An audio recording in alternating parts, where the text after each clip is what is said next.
Εκείνο που δίνει ιδιαίτερη χάρη στην όμορφη και ιστορική Κομμόπολη της Αγιάσου είναι η Παναγία η Αγιασώτισσα. Αυτή έδωσε προαιώνων και το όνομα στον τόπο τούτο. Αυτή ανέδειξε την έρημη κάποτε αυτή περιοχή σε θρησκευτικό κέντρο του νησιού μας, και τούτο είχε την ευνοϊκή συνέπεια το αρχικά θρησκευτικό αυτό κέντρο να γίνει Κομμόπολη με ακτινοβολία πολιτισμική και εμπορική, με πρόοδο στα γράμματα και στις τέχνες και ιδιαίτερα με πρωτοφανή επίδοση στην κεραμική. Και όλα αυτά ξεκινούν από την Παναγιά της Αγιάσου. Για τούτο, αν το Άγιο Όρος ονομάζεται το περιβόλι της Παναγίας, έχουμε κάθε δικαίωμα να ονομάσουμε περιβόλι της Παναγιάς την Αγιάσου. Γιατί ό,τι είναι Αγιάσου σήμερα, μπορούμε να πούμε ότι στην Παναγία το χρωστάμε. Όταν λέμε Παναγία της Αγιάσου, εννοούμε την ιερή εικόνα της Παναγίας της Αγιάσου, που για την ιστορία της θα πρέπει να πούμε λίγα λόγια στη συνέχεια. Οι ιστορικές πληροφορίες που έχουμε για την εικόνα αυτή μας φέρνουν 1100 περίπου χρόνια πίσω, στον 9ο αιώνα, στην εποχή της οικονομαχίας. Είναι γνωστό από την ιστορία ότι οι οικονομάχοι από τη μία μεριά και φίλοι των εικόνων από την άλλη αγωνιζόταν χρόνια και χρόνια στο Βυζάντιο. Παρεξηγημένες απόψεις και φανατισμοί έφεραν τρικυμία που συγκλώνιζε όλη τη Βυζαντινή αυτοκρατορία. Η πολιτεία άλλοτε έπαιρνε τη μία θέση και άλλοτε την άλλη. Ήταν επόμενο η ανάμειξη της πολιτείας, που κρατά στα χέρια της την εξουσία, να καταλήξει σε διωγμούς και βαναψότητες. Το 803 ο Άγιος Αγάθων ο Εφέσιος έφερε από τα Ιεροσόλυμα το εικόνισμα της Παναγίας, η οποία εικόνα της Παναγίας βρίσκεται μέσα στο ναό μπροστά από την ωραία πύλη. Ο Άγιος Αγάθων ήταν ιερέας στα ανάκτορα της Κωνσταντινουπόλεως. Την εποχή της οικονομαχίας αυτοεξορίζεται στα Ιεροσόλυμα και μετά από 12 χρόνια, όταν μαθαίνει ότι στη Μυτιλήνη βρίσκεται εξόριστη ειρήνη Αθηναία, παίρνει το εικόνισμα της Παναγίας, ένα χερόγραφο Ευαγγέλιο το οποίο δεν σώζεται, λείψανα του Αγίου Διονυσίου του Αεροπαγίτου και ένα σημαίνιο ασταυρό που στο κέντρο του έχει ένα κομμάτι από το τίμιο ξύλο. Όταν ήρθε στη Μυτιλήνη η ειρήνη Αθηναία είχε πεθάνει, έτσι έρχεται εδώ στην περιοχή του Ολύμπου και συγκεκριμένα σήμερα στην είσοδο του χωριού, όπου βρίσκεται το αναγνωστήριο, ακριβώς πίσω από το αναγνωστήριο είναι η εκκλησία της Ζωοδόχου Πηγής.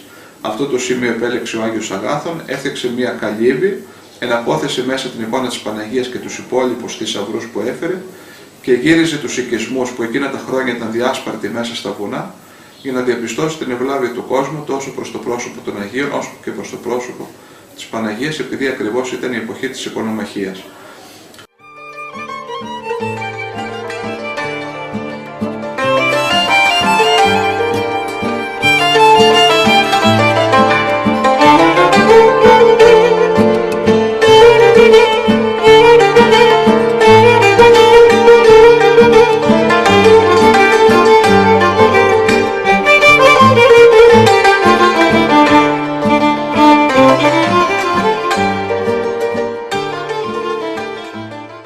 Το 1170 έρχονται στο σημείο αυτό, εδώ που βρισκόμαστε εμείς σήμερα, και χτίζουν τον πρώτο ναό προς τιμή της Παναγίας. Επέλεξαν αυτό το σημείο διότι το πρώτο σημείο που είχαν επιλέξει κάτω στη Ζωοδόχου Πηγή περνούσε ένα σχήμαρος από εκεί και το χειμώνα δημιουργούσε πρόβλημα με τα νερά του. Έτσι έρχονται σε αυτό το σημείο όπου δεν υπήρχε κανένα πρόβλημα και χτίζουν το πρώτο ναό προς τιμή της Παναγίας το 1170. Το 1806 ο πρώτος ναός θεωρείται ακατάλληλος, καταδαφίζεται, χτίζεται δεύτερος, ο οποίος το 1812 καταστρέφεται από φωτιά. Και από το 1812 μέχρι το 1815 χτίστηκε ο σημερινός ναός που βλέπετε. Λοιπόν, ο χώρος της αυλής ήταν παλιά νεκροταφείο και τώρα ακριβώς δεν θυμάμαι πότε δημιουργήθηκε το καινούργιο νεκροταφείο και μεταφέρθηκαν προς τα κάτω. Αλλά γενικά στην Ορθόδοξη Εκκλησία οι αυλές των ναών είναι και κημητήρια. Και έτσι ήταν και εδώ στην Αγιάσου. Και μετά ξεχώρισαν κατά κάποιο τρόπο, πήγαν σε άλλο σημείο. Γι' αυτό και οι πέτρες που βλέπετε, οι αριθμοί, πάνω στις πλάκες έχει αριθμούς. 1, 2, 3, μέσα στο ιερό 175. Είναι οι ταφόπλακες, οι αριθμοί των τάφων δηλαδή.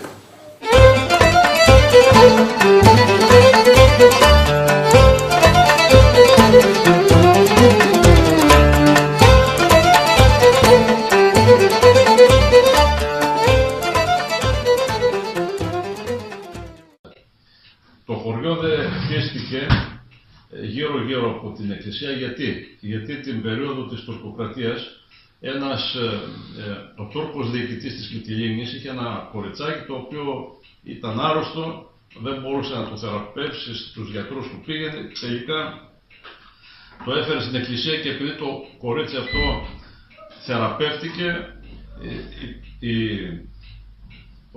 η Τουρκία, οι Οθωμανοί έβγαλαν ένα φιρμάνι και έλεγε ότι τόσο η εκκλησία της Παναγίας όσο και όσοι κατοικούν γύρω από αυτή δεν θα πληρώνουν φόρους στους Τούρκους.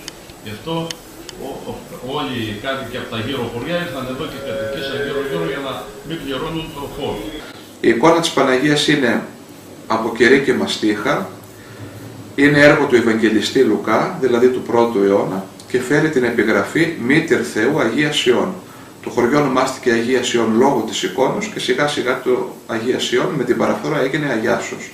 Η εικόνα της Παναγίας είναι αυτή που στο προσκυνητάρι που φαίνεται, η μαύρη εικόνα, το άλλο μπροστά, ναι, κάτω, το μαύρο, το μικρό μπροστά είναι για να προσκυνά ο κόσμος. Απλώς όταν είδε ο κόσμος ότι το πρωτότυπο, και εδώ οι προύχοντες στην εποχή εκείνη, ότι το πρωτότυπο φθήρεται αρκετά από την πολυκαιρία, γιατί είναι από τον 1ο αιώνα, έφτιαξαν το 14ο αιώνα πιστό αντίγραφο και το τοποθέτησαν πάνω στο τέμπλο.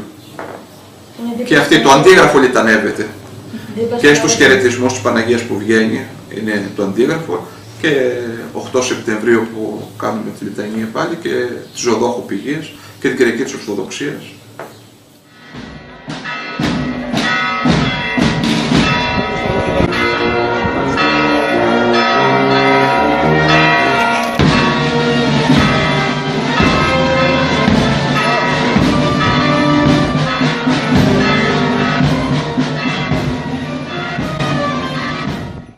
Στην Παναγία είναι πάρα πολλά, και μέσα στο μουσείο μπορείτε να δείτε, και αυτά που δεν φαίνονται έχουμε και έτσι, γιατί κάθε μέρα ο κόσμος φέρνει διάφορα τάματα, και τα καντήλια τάματα είναι, και η λαμπάδα που θα ανάψει ο πιστός είναι τάμα, και η Παναγία κάνει θαύματα, πάρα πολλά θαύματα, απλώς δεν έχουν καταγραφεί, δεν έχουμε κάποιο επίσημο βιβλίο στο προσκύνημα που να λέει για τα θαύματα της Παναγίας. Βαφτίζω το καλοκαίρι πολλά παιδιά που τα έχουν τάξει λόγω του ότι οι γονείς τους δεν μπορούσαν να κάνουν παιδί, και με την ευλογία της Παναγίας έκαναν και έρχονται και τα βαφτίζουν από όλη την Ελλάδα. Ακόμη και από το εξωτερικό έχω βαφτίσει παιδιά τέτοιες περιπτώσεις. Αυτό είναι το πιο πρόχειρο που μου έρχεται τώρα στο μυαλό. Ως προς το πανηγύρι του 15 Αυγούστου που έρχονται με τα πόδια, και αυτό ένα τάμα είναι, ξεκινάνε 14 Αυγούστου είτε από τη Μυτιλήνη είτε από κάποιο άλλο σωτημείο του νησιού, και έρχονται με τα πόδια, κυρίως νέα παιδιά και κορίτσια και αγόρια, και αυτό είναι ένα τάμα, μια μορφή τάματος προς την Παναγία. Οι μουσουλμάνοι έρχονται τώρα τελευταία, έχουμε αρκετούς, έχουμε πολλούς κρυπτοχριστιανούς, οι οποίοι ξεχωρίζουν από το εξής: όταν θα φύγουν οι υπόλοιποι, θα πάνε και θα χαϊδέψουν την εικόνα της Παναγίας. Ή όταν έχουμε βάπτιση, παραμένουν και παίρνουν τα σταυροδάκια από τις βαφτίσεις. Λοιπόν, αυτό είναι ένα δείγμα ότι είναι κρυπτοχριστιανία. Αυτή την πέτρα την αφιέρωσε κάποια αλόφιλη και αλόθρησκη, η οποία θεραπεύτηκε από την Παναγία, και επειδή ήταν πολύ φτωχή, έφερε αυτή την πέτρα μέσα από το δάσος που βρίσκεται προς το Πολυχνήτο πηγαίνοντας. Αυτή ήταν Γιουρούκισσα, ήταν μια φυλή οι οποίοι ζουν μέχρι σήμερα έξω από την Κωνσταντινούπολη, και τα παλιά τα χρόνια εκμεταλλευόταν το ρετσίνι στην περιοχή της Μεγάλης Λίμνης.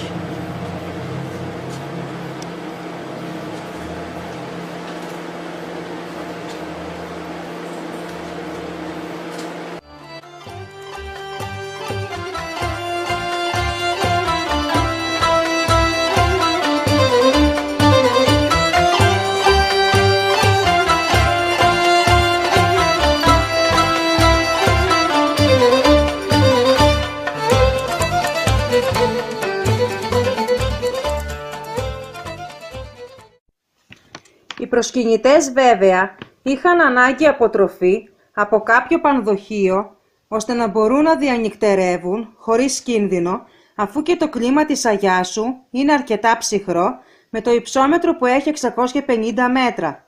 Επίσης όλοι ζητούσαν και ένα βάζο, ένα μπουκαλάκι να βάλουν και να πάρουν μαζί τους όταν θα έφευγαν άγιασμα.